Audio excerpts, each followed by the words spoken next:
My inaugural trip to a haunted attraction as a girl was to a farm-themed hay maze, with all the scarecrows and old barns and cheap animatronic crows with red eyes you might expect.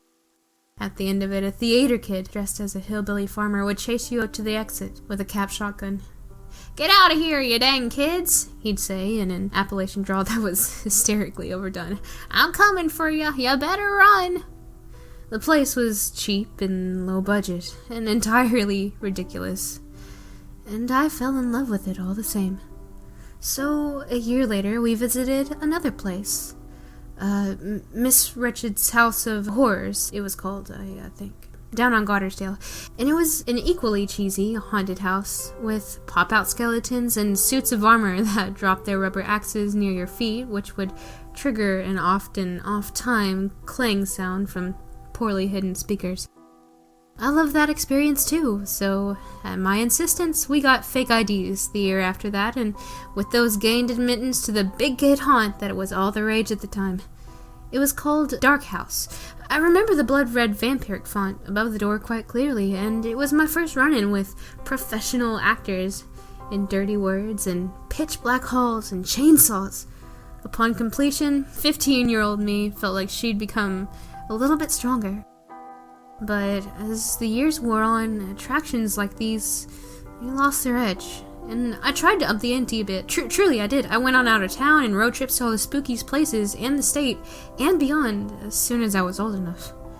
Among the locals checked off in this period were various real haunted houses in which nothing happened. Several of those win a prize if you last the night spooks, in which I won simply by falling asleep. And 2 of those infamous adult haunted houses in Vegas, where you have to sign a waiver and be okay with extensive, but not really extensive, physical contact. And those were effective, to be sure, but after my second visit to one of those places, even those lost their merit in my eyes. I was starving for a legitimate scare by age 27. And that was when, on a deep web forum for like-minded adrenaline junkies, I first heard about an attraction known as Labyrinth. It was mentioned almost passively by another user, and when I pressed them for further information, the response was frustratingly vague. "Can't tell too much," they had said. "They contact you if you want in." Whatever. In my experience, there was rarely ever a payoff frightening enough to justify that type of gimmicky cloak and dagger nonsense. I closed the forum and forgot about it entirely by the end of the week. And then came the black envelope. Inside that was a black letter, appropriately enough, and typed tastefully on its inner sleeve, it said the word Labyrinth. And beneath this, it provided an address and a date and time.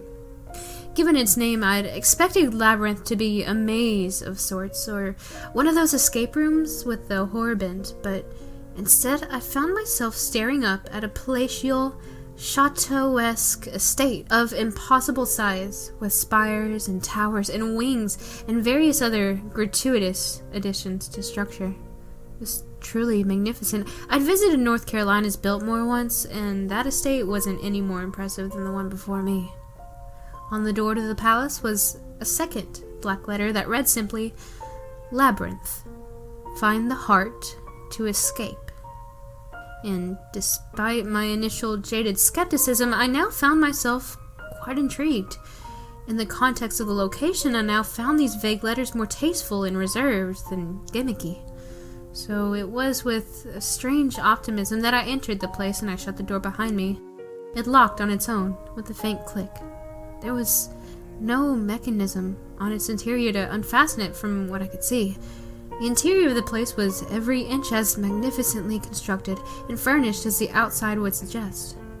It was regal and immaculately clean, and it was empty. "Hello," I said.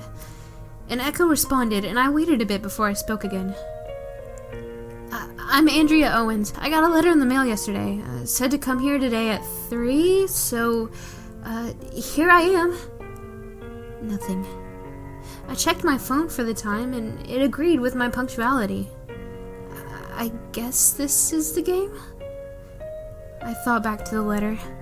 "Find the heart to escape," it said. It was short. It was vague. It was open to interpretation, and I mused on its possible meanings and reasoned that I had to somehow prove my courage, my heart, to be allowed out. The isolation was a fresh twist, and so was that creeping thought that if something goes wrong, there's nobody here to help. It made me a bit afraid, and I loved it. I decided to explore. In no particular order of my visiting them, the mansion had on its first floor, and in the immediate vicinity of its parlor, a coat room. A sitting room that featured both 2 separate fireplaces and multiple redundant couch and table furniture sets.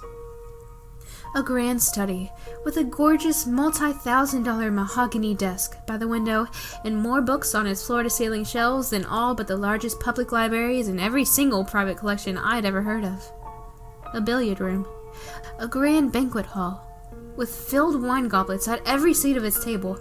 A kitchen behind that, with a fresh bowl of fruit on the counter, and a gallery in which various regal painted portraits of young and beautiful people were hung, who I assumed to either be the owners of the estate or relatives of those owners, although I didn't stop to see if there were informative plaques or anything. A centerpiece portrait of the woman in a blue dress was particularly striking. Striking, but not frightening. Now, that I wasn't particularly appreciative. I've come here for a thrill, though, had I not? But the magnificence of this place aside, I wasn't sure what made it a fearful experience and not just an elaborate puzzle. But I got my answer shortly enough.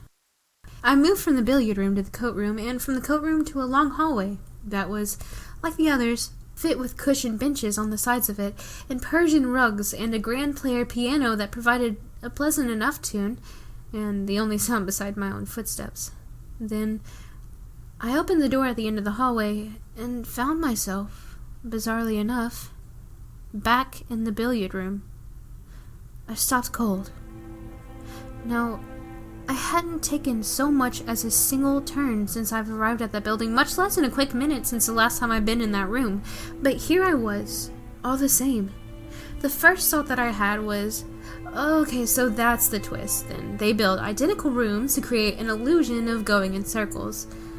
But that theory was frustrated by the fact that everything matched. Like, everything, from the pattern of the balls on the tables to the order of the cues on the rack, to the way the chalk was placed on the windowsill and the stain it left there. I then reasoned it was an architectural trick, I think. The halls are curved ever so slightly to give the impression of being straight, when in reality they're turning you every which way and circling you back around to other rooms. Hence the name, Labyrinth. I was impressed, truly, genuinely impressed. Not scared, really, but I'd been tricked and surprised, and even a seasoned critic like myself had to admit that the twist was, indeed, effective. Maybe this place isn't such a dud after all. So I moved through the room and opened the door at the far end that led back into the hallway. And I walked straight into the old study I'd been in 15 minutes and 6 rooms earlier. My heartbeat skipped a step, and for the first time I was unable to muster up any explanation at all to explain this phenomenon. No amount of subtle hallway twisting could account for this. I decided at least to test the extent of the trick. And while still standing in the billiard room, I shut the door and I opened it again to find not the study, but a new hallway instead. When I shut it a third time, I opened it to find a bedroom, and after the fourth such attempt, I was staring into the kitchen. More revelations followed. That place, while otherwise identical to its former self, was beginning to decay. I slid my finger across the surface of a kitchen counter and rubbed it against my thumb. Dust sprinkled onto my trousers. Dust, and not a negligible amount of it, in a room I'd noticed earlier for its immaculate cleanliness. I felt that old damn dread mounting up, and this time I was powerless to swallow it. And the door there led me not into the banquet hall, but into the sitting room again, and like the kitchen before, it was dirtier than it was before. Not filthy, but it was certainly lived in. A crooked picture frame, a pillow on the floor, cup rings on the table. The blanket that had been neatly folded up on the couch the first time I'd been there was now crumpled up against the arm of the seat. It was then, though, that I got an idea. Leave the door open behind me and keep open an avenue of escape. The rooms can't change if the doors are open, right? So I left it hanging halfway and moved to the door at the other end of the living room. But I stopped when I reached it. What awaited me wasn't the billiard room, or the kitchen, or the gallery, or the bedroom, but the sitting room again. The very same room in which I stood. Even filthier now. And standing in the door at the far end was myself, again, leaning halfway through the threshold in what was a perfect mirror of exactly my stance and exactly my demeanor. I turned around behind me then, and sure enough, I could see myself there too, looking back into another version of what was no doubt the same room from the door I'd just come through. Hello? I, in a chorus of me's, said at the same time. I slammed the door in a panic when that happened, and I threw into action my second plan, a forced breakout through the window at the end of the room. I picked up the chair and I let out a shout, I am fucking done with this place. Then I hurled the chair at full strength into the glass. It bounced off without so much as scratching it and tumbled onto its side.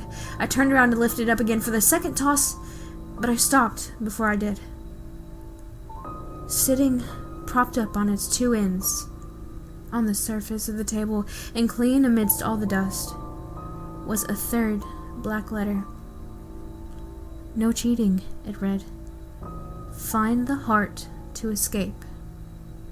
I blinked. I felt sick.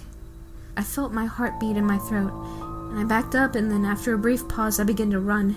Through door after door I went to find the parlor, but it was a fruitless effort. The billiard room led to the banquet hall, to the coat room, to the portrait gallery, to the bedroom, and each chamber entered featured more disorder and more ruin and more decay than the ones before. The wood had rotted, the light bulbs were dead, there were cobwebs and spiders in the corners, but not once did the parlor present itself, and after the third pass through the study, I collapsed by the leg of the desk to catch my breath. But it was then, in a bizarre stroke of luck, that I looked to the other end of the room, and I saw that one of the grand bookshelves had snapped under the weight of age and collapsed, spilling its books to the ground and crushing a corpse. It was old, I realized when I inspected the body up close. It looked like the thing had laid there for decades by the time I found it, long enough for the smell to wash away and for the clothes to rot off. But in his hand was what appeared to be a dust-covered book of sorts, or a tome, or a collection of notes. I picked it up and flipped it open, and I began to read, and after some searching, I found the following relevant passage. Found the pattern to the rooms. Took me goddamn forever, but I found it. Just gotta make sure to run to the door when I'm done. Beneath that there was a scribbled diagram of sorts where a task in a certain room would lead to another. Light fireplace in living room, kitchen, eat from the fruit bowl, pool room, pocket the 8-ball, coat room, find the key in the pocket of the right coat, banquet hall, drink from the chalice, portrait gallery, make it through, study, spin the globe to match and the note seized at that precise moment. I can only imagine it was then that the shelf fell, perhaps purposefully by some mechanism, or perhaps because of sheer age and the absence of maintenance, and crushed the author. How long they laid there I couldn't tell, and at the moment, shamefully, I didn't quite care. I was simply worried about avoiding the same fate for myself. So I crept around the study and to the desk, and while I did, the floor creaked, and it moaned, and it protested with each and every step. But I made it, luckily, and when I did, I placed my hand on the globe and I spun it once, without purpose. Matched the globe to the what? I searched for a bit before I saw an old 18th century cartographer's map, yellowed and weathered and worn like the globe, and ripped a bit on the far edges of it, at the far end of the room and above another shelf. I looked back down at the globe and I nudged it left until both it and the map depicted the new world in the middle. I guess that's good enough? And then something hit my head. Whack! And tumbled to the floor. I looked at the ground to find a book there, and when I looked up, just in time for another book to fly from the other listing shelf and hit me in the forehead. Then came another book, and another, and another. It quickly became impractical to dodge them all. I simply put my hands over my head and made for the exit, and as I did, the trickling of falling books became a stream, and that stream became a waterfall, and that waterfall became an avalanche that consumed the room utterly. From every shelf of every standing case in the room, books flew off the shelves, and they began to pool on the ground before filling it up and flooding it, and the torrent rose like the ocean tide, and I climbed over the piling mountain of the stuff and was battered hideously as I did. My vision swam. My ribs cracked, and I had the wind knocked out of me no fewer than 3 times.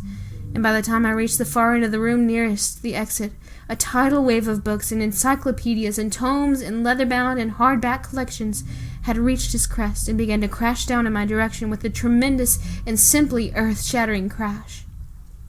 I dodged left into the door, and seconds before I was consumed, I threw it open and tumbled unceremoniously into the next room and kicked it shut with a slamming click. And when I did, oddly, not a sound could be heard from the other side.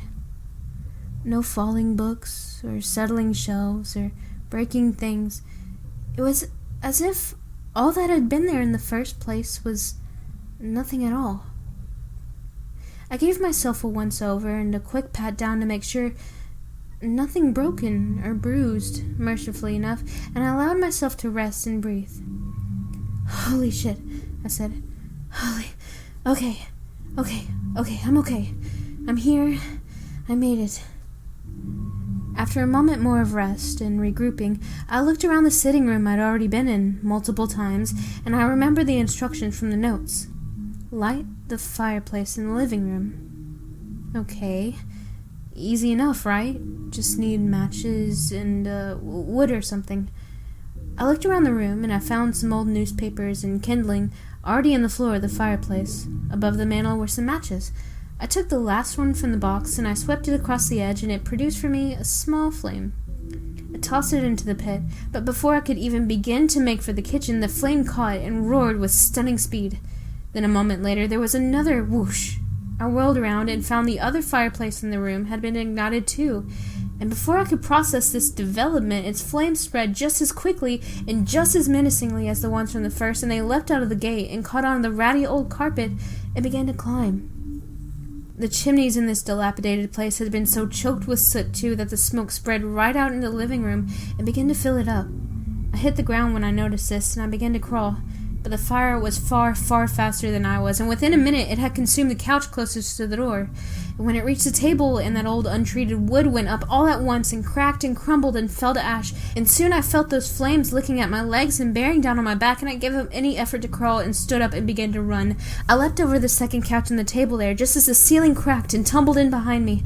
But when I reached the other furniture, the flames from the second fireplace had already eaten it up.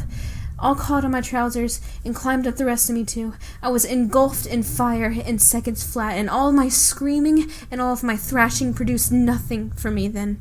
Soon my hair was singed off and my clothes burned away, and my skin itself began to bubble and boil and char and melt. It was excruciating to an indescribable degree, but I knew there'd be water in the kitchen, so with the last of my strength, I stumbled to the door, and I opened and entered and shut it behind me. And I stopped. And I patted myself down for the second time. I could breathe. I realized I could breathe, and I had hair, and hell, I was utterly and completely untouched by fire. Even my clothes were only as unkempt as they normally were. I leaned up against the door and closed my eyes and regrouped again. I opened my eyes. I was in the kitchen, as expected, and sure enough, it was as filthy and dilapidated as the rooms before it, if not considerably more so. The lights had long since snuffed out, and the wood was old and was molded and rotted through, and the various hanging pots and all the appliances throughout were lopsided and broken. And then I saw my objective on the counter. Eat from the fruit bowl, pool room. And no longer was that bowl filled with fresh produce either. Instead, its contents were little more than molded, thoroughly rotted mush. A cloud of flies buzzed above and around it. I said aloud, "Hell no, no fucking way." But I knew, even as I spoke, that I had no other way to escape. I approached the bowl and squeezed my eyes shut and reached into it, past the swarming, feasting insects, and then I grabbed what felt like it had once been an apple. Then I breathed in and out several times, and I told myself it's temporary, just like the fire, and I held my nose, and I ate the thing, and I chewed it faster than I can taste, and I swallowed it whole. To say the fruit was simply expired would be a profound understatement. It was filthy, and so putrid and so thoroughly rancid that at least half of it stuck to my teeth and required me to lick it off or pull it out with my bare hands. I heaved, I retched, I nearly threw up, but I stopped myself before I did, unsure if doing so would void my accomplishment and require me to start the game over, or eat more from the bowl, or feast on my own vomit. So I swallowed the stuff, and I ran to the door, and I slammed it shut behind me. Fortunately, Labyrinth was merciful enough to purge that taste too, but the memory remained, and once I was confident the contents of that stuff were out of my stomach, I released what wasn't yet and vomited onto the floor in a series of splats. Not like it did much for the decor of the place one way or the other. The billiard room was, like the others before it, of course, profoundly decayed. The ceiling here had caved in almost entirely, and the pool table on which I had to pocket the 8-ball, if memory served, was old and feltless. And while it had a stick on it, though, there were no billiard balls at all. Under my breath, I mumbled, "Oh, for fuck's sake," as the parameters of the upcoming search began to dawn on me. But then I heard something. In the far corner of the room, it sounded like something wet. A slurping, maybe, or a sucking, or a licking. I turned to look, and there were the balls, at least, at the feet of an enormous, likely rabid, mange-ridden mastiff that had been feasting on them in the absence of proper food. Fortunately, the thing was fastened to a desk in the back, but how much yield the chain had, I wasn't sure. It saw me a second later, and when it did, it stood up and stared, and for a long moment we did little else but eye each other, up and down and sideways. I harbored few illusions about its intentions, with all its bared teeth, and its aggressive stance, and those ropes of spit hanging from its jowls. Before making a move, I ran through a series of plans that would ideally get me in the possession of the 8-ball without having to wrestle it out of the damn thing's paws. Among the rejected ideas were one in which I used a pool cue to, at the very least, beat the dog unconscious from a distance before making for the ball, and one in which I tried somehow to distract it. Eventually, though, I decided to use a cue not to mess with the mastiff at all, but try to roll the ball away from it. Any direction I can get them to move would be a victory, I reasoned. So after tossing the dog a piece of wood to bite down on, I knelt down and began to poke at the pile of slobber-covered billiard pieces. They scattered, but I was so focused at tapping the 8 on its head and nudging it towards me that I didn't pay enough attention to the dog at all. It had ignored the wood, it turned out, and it lunged for my cue and grabbed it in its jaws and tossed it, and me with it, into the wall. Whump. I tumbled back onto the floor, and before I could regroup, the damn snarling, barking hound was bearing down on me with full speed and monstrous demonic aggression. Its chain kept it from my neck at the very least, but after a panicked struggle, it managed to clamp down onto my ankle and drag me, with me howling and grasping for ground and digging into the wooden floorboards with my nails to no avail, back to its corner. Two things happened that worked in my favor then. First, our wrestling sent the billiard pieces across the floor, the 8-ball with them, and second, I managed to flip around and crack the beast in the jaw with my good foot before it got me back far enough to deliver a mortal strike. I broke free after that, and limped over to the 8-ball and placed it on the table, and fetched a fresh cue from the wall. I lined up the shot. Come on, baby, come on, come on. And knocked it in. Yes! but a half-second later the dog broke free of its chain and bounded over in my direction. I had an Olympic second to react. I flipped the table over to startle the mastiff, and I made a mad dash for the exit while it made a mad dash for me. But it reached me first, unfortunately, and it snarled and snapped, and I held it by the throat an inch from mine. Its breath stunk like the end of the world, like rendered flesh and bone and disease and rot. I gagged and pushed and scrambled back towards the door, and it pounced again and knocked me back down and began biting my bad leg for a second time. I screamed, and I flailed, and my hand found a pool cue that had snapped under the toppled table.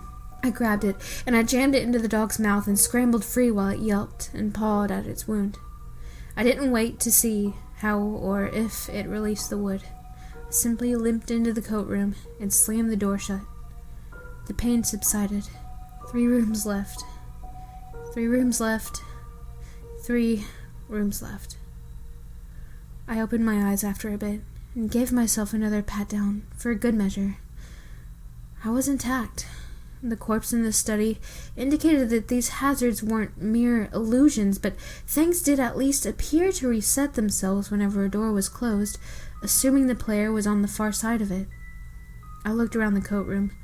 A single naked bulb flickered in the center of the ceiling and provided just enough light to illuminate the coats, but not the floor. I didn't pay much mind to that, though, once I remembered the instructions for proceeding. Find the key in the pocket of the right coat. Naturally, there were dozens and dozens and dozens of coats hanging in that place. Leather and tweed and business attire and windbreakers and dusters and countless other varieties. I started with the closest one. Nothing in that pocket but lint. The same thing awaited me in the pockets of the next 4 coats, too. It wasn't until the 5th that I understood it wasn't lint at all. Ow! The hell? I yanked my hand out of a pocket and I found there was a red whelp, ringed and with a puncture wound in the center of it. I blinked. Then I turned back to the coat and took off its hanger and held it upside down until the contents of its pockets were emptied. I heard no clang indicative of a key hitting the floor. But even in the poor lighting, I could see the spider hit the ground and scurry off into the shadows. I looked at my hand. It had begun to swell and fester, and little more than 10 seconds had passed since I'd been bitten. From that point forward, I opted to empty out the coats rather than reach into the pockets, and without fail, each and every one of them held at least 1 and as many as 4 spiders per pocket.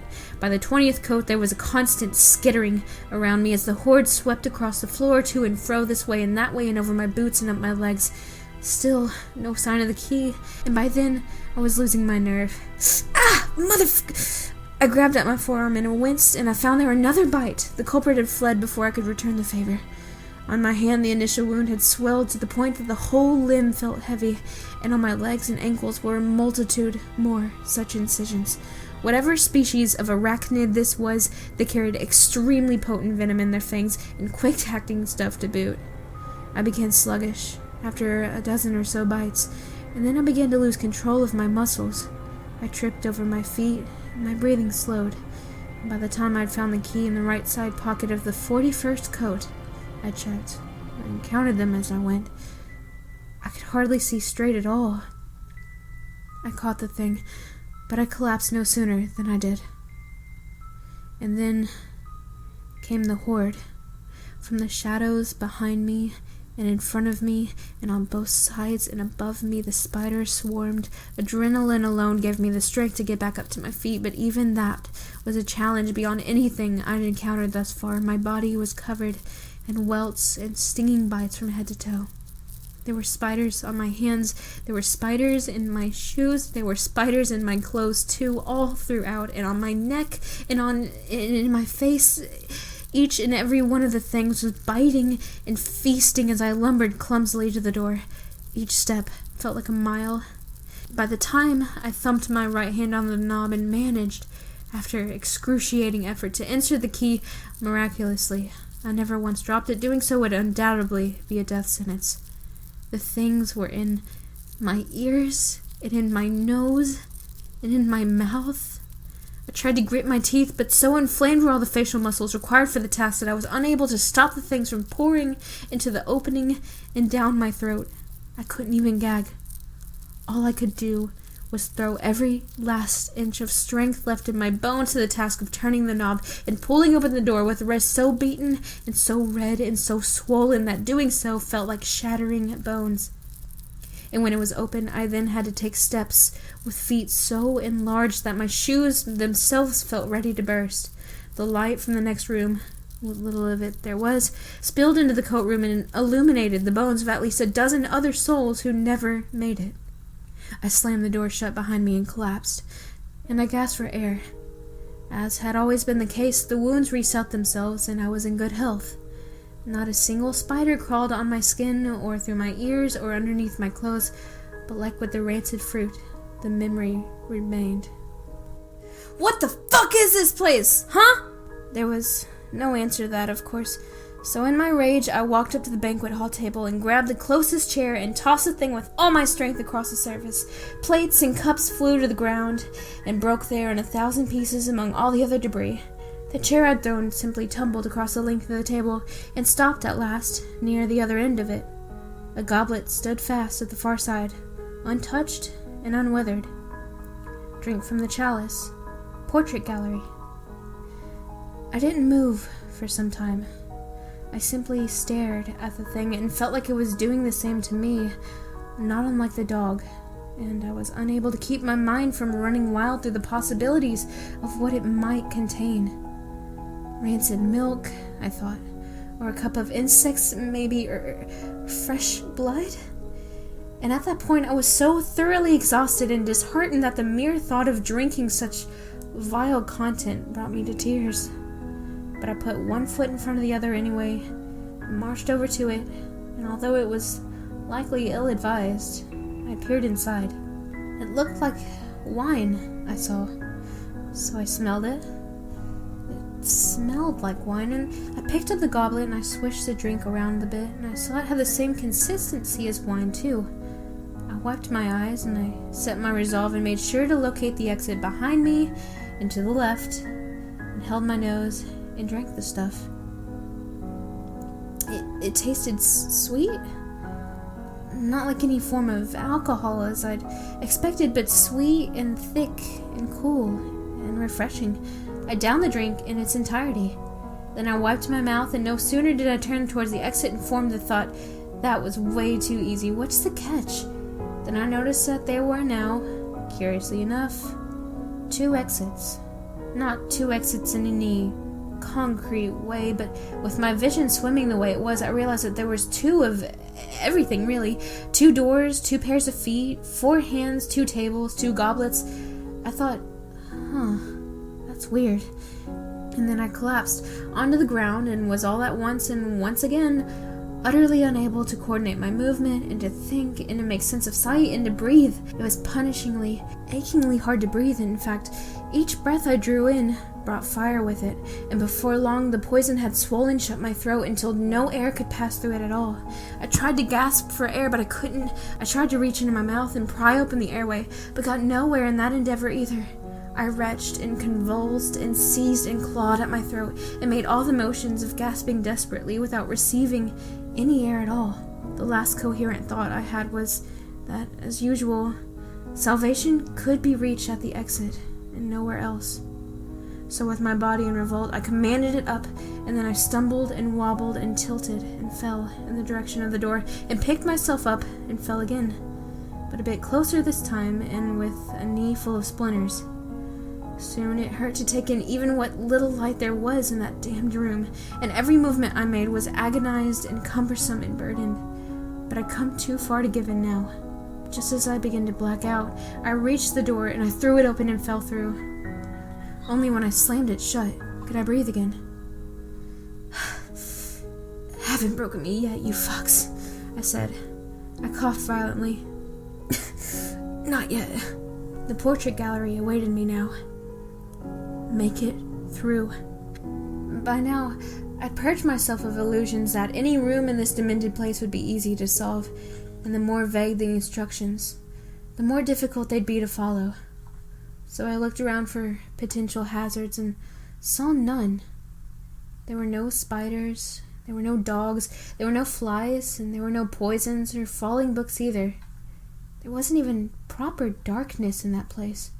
It was as old and as broken as any room before, but a hole in the ceiling allowed the moonlight to pour in and bathe it.